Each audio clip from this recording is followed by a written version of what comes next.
So, how's everybody doing today? Um, I just felt I need to say a couple of things. I've been contemplating this topic for a while, and today I just felt maybe I need to talk a bit about it. Um, the topic is sex. The topic is sex. It's S.E.X. Um, not in the conventional sense, but if you look at it from a different point of view, um, for in carbonation, sex is known as a sacred exchange of energy. What is a sacred exchange of energy? So I'm having an apple now, right? And and as I'm biting into this apple,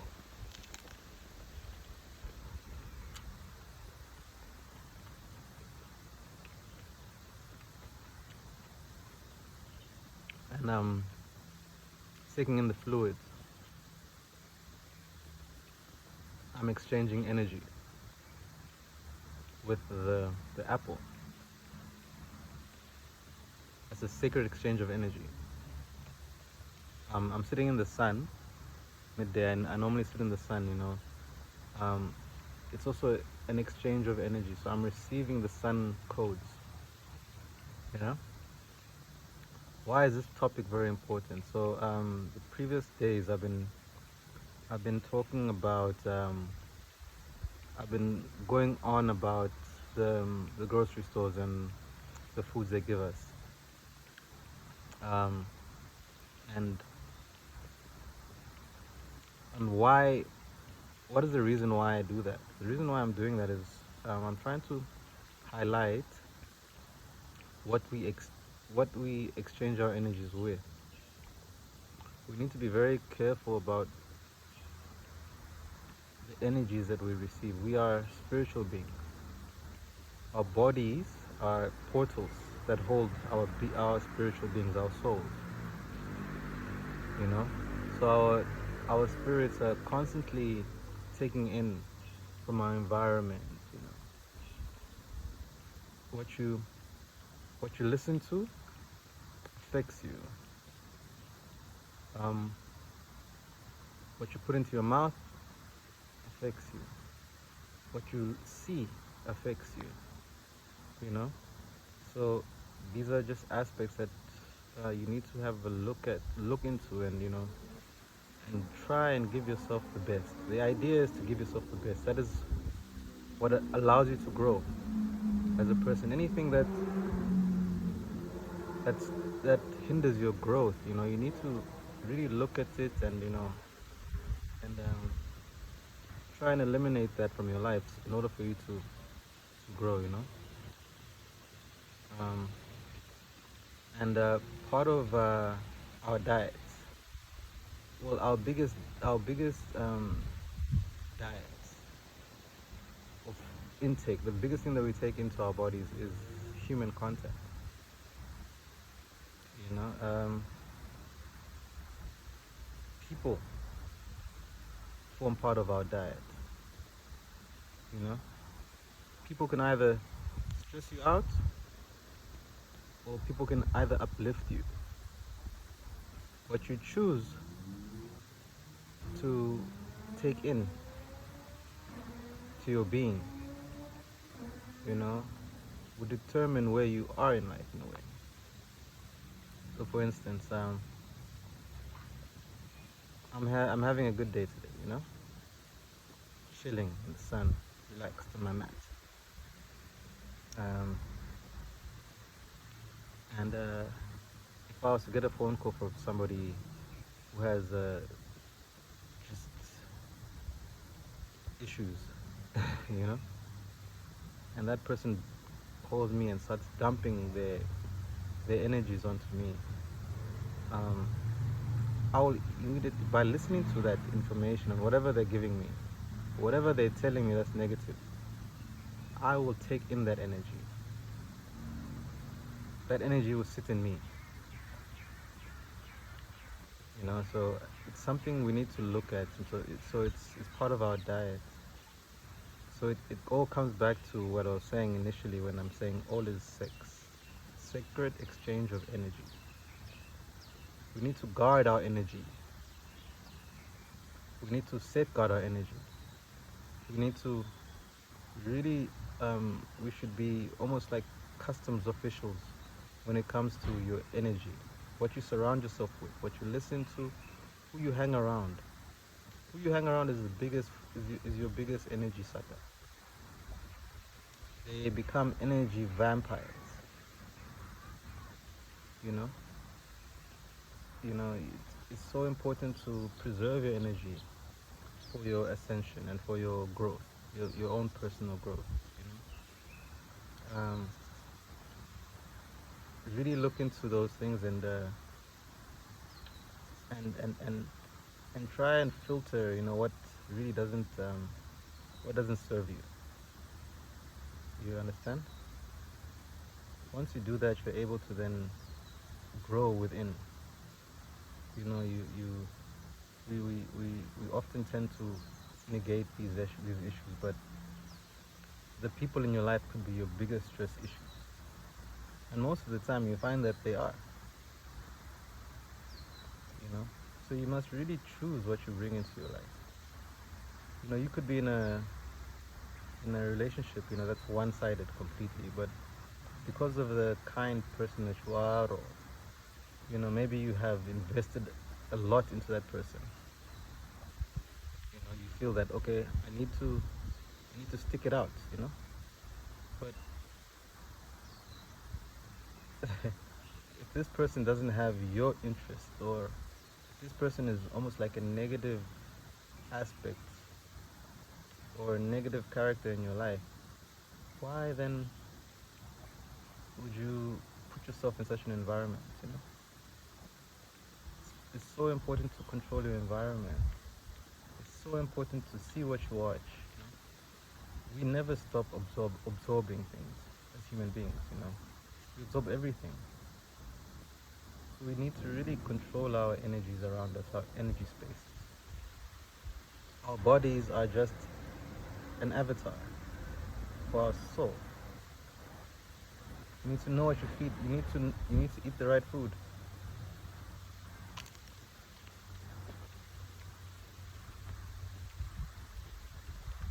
Um, I love apples.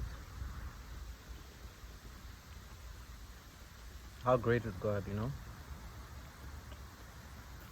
Um, this apple is literally the sun in liquid, solid liquid and gaseous form.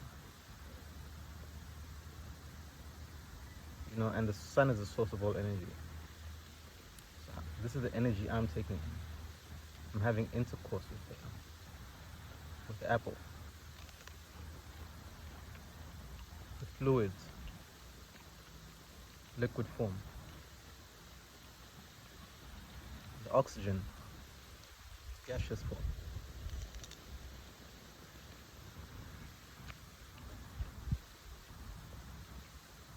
Comes with seeds.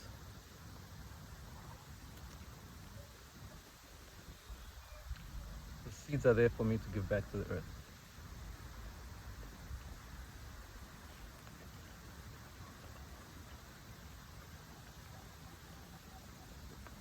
So that it can grow and I'll have an abundance of fruit. That is the cycle of life. The grocery stores don't provide that.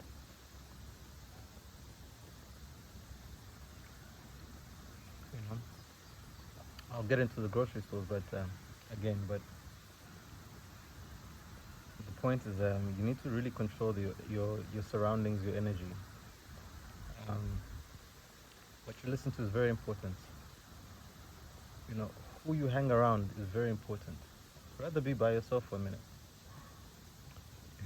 Rather take the time by yourself. meditate, find the answers within you. You know, a lot of the times we always try and get our validation from the outside world. You know, we feel like maybe we need a lot of people around us in order to feel validated or to feel that you are somebody in this life. But you are already somebody in this life. You are unique. You are perfect. You are the perfect person. I mean, you are perfect the way you are.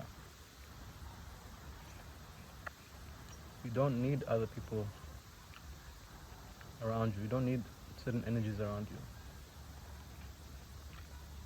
You need to cultivate the energy within you. And you can only do that by giving yourself the best. You know? Um, yeah, in any shape or form, you know?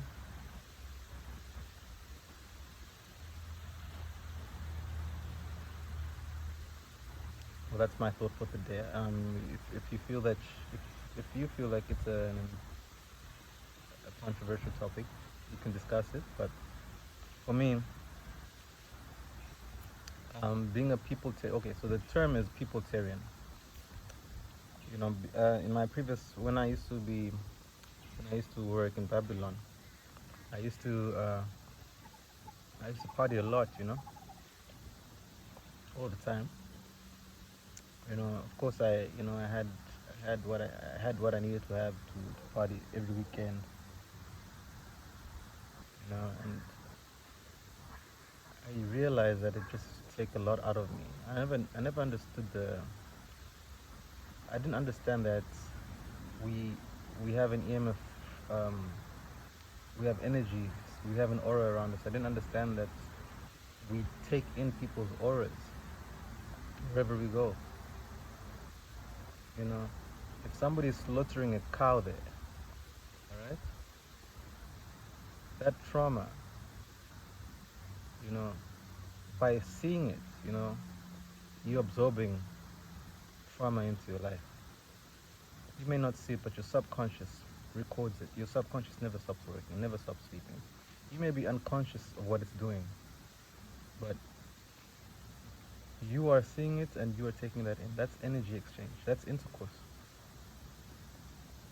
You know, if if, if you do if you're listening to heavy music, you know, that is spreading toxic information to you, you're taking that in. It's affecting your nervous system. It's, you know, so your brain is interpreting that, you know, and how it interprets it depends on your understandings of life, also your astrological aspects. But my point I'm trying to make is that control your environment, you know, and control what you take in. Also look at the labels when you're eating your food.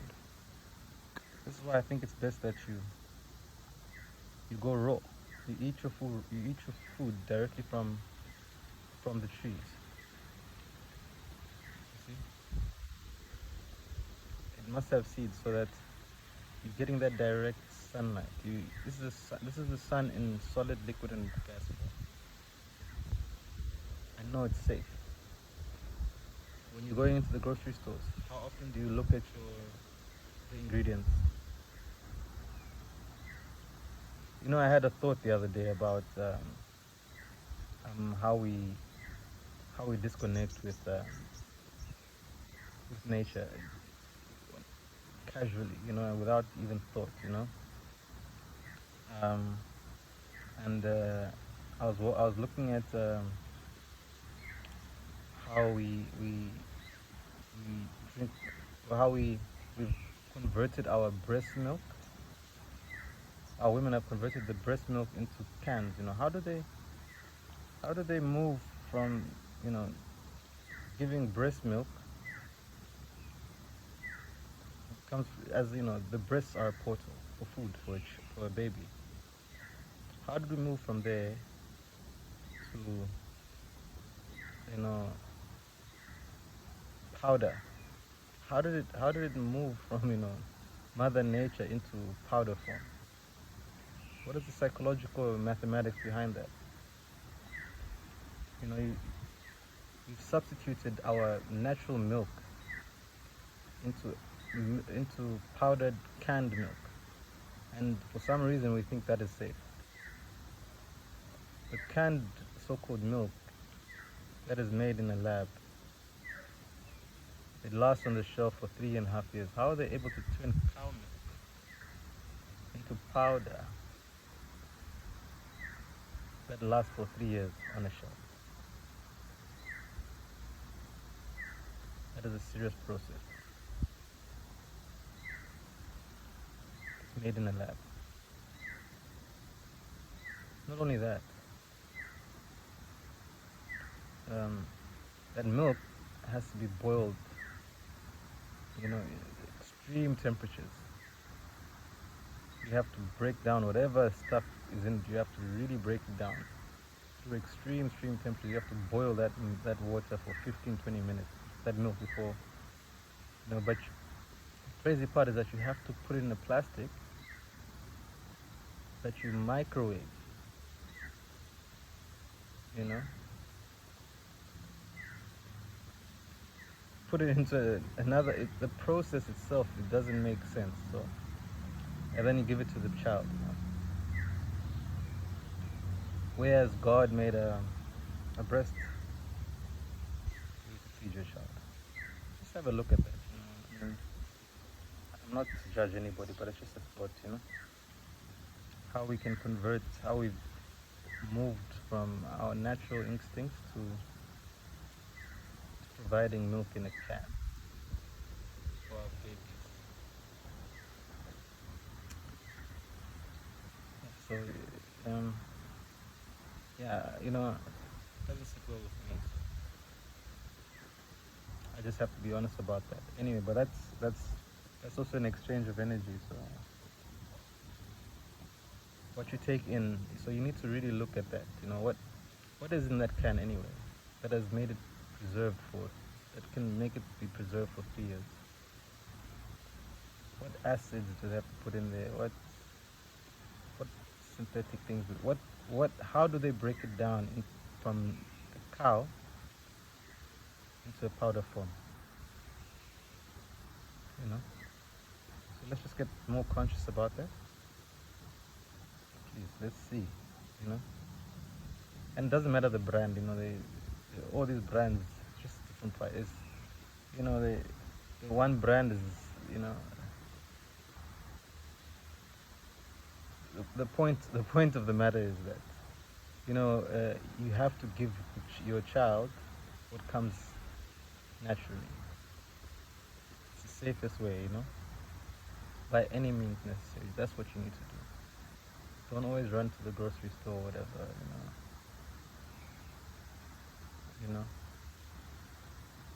I love myself.